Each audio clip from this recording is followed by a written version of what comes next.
I am announcing that all K-12 schools in Indiana shall provide instruction via remote learning for the remainder of the 1920 school year. Good evening, I'm Hunter Petroviak. Thank you for having us in your home tonight. You just heard State School Superintendent Jennifer McCormick today announcing schools are closed for the rest of the school year. But she says learning must go on. Governor Eric Holcomb's order requires all schools K through 12 to provide instruction remotely. To complete the school year, all schools must provide 160 instructional days or at least 20 additional days of remote learning. McCormick acknowledged it's going to be a challenge for parents who don't have computers or internet access. It is tricky because there are folks who are trying to work from home. They've got 3 children. They're all doing e-learning. They've got 1 computer.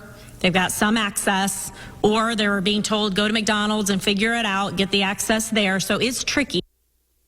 The order also presents a challenge to districts that don't have e-learning. So what does that mean for the state's largest district, Fort Wayne Community Schools?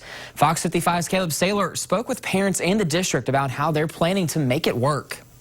Serving over 30,000 students, Fort Wayne Community Schools has major logistical problems to overcome to meet the executive order announced by State Education Superintendent Jennifer McCormick today. Stephen Horn's son attends Northside, and while he agrees with the order, he's unsure what the district plan is. My only concern is I don't know if Fort Wayne Community Schools has any kind of like e-learning program really set up for students to really do the program. And if there is, there's really not a lot of information to go on.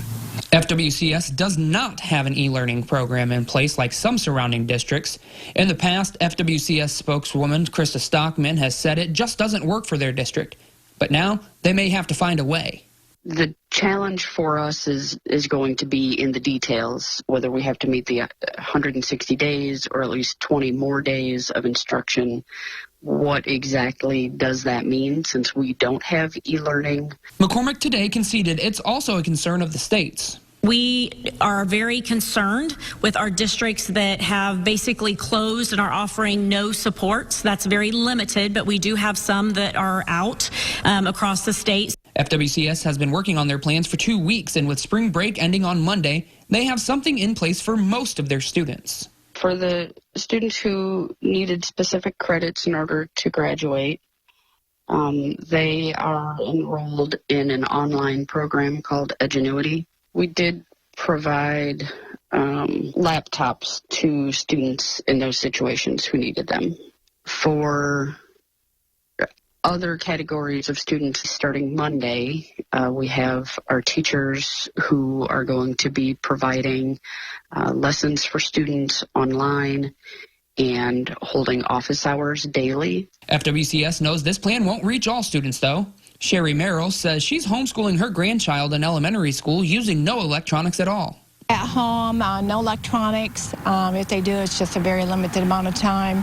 We're doing reading, games, board games. We're doing the workbooks, a few days every day that I have them. And it's those students with limited or no access to electronics and Wi-Fi that is the problem for FWCS.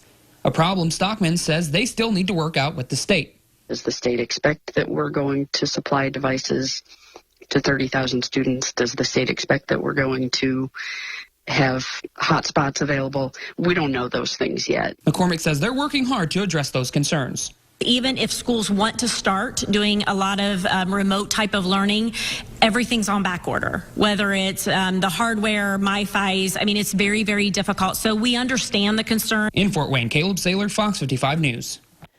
McCormick says districts have until April 17th to submit their continuous learning plans and that the Department of Education will work with each district to provide guidelines for their plans.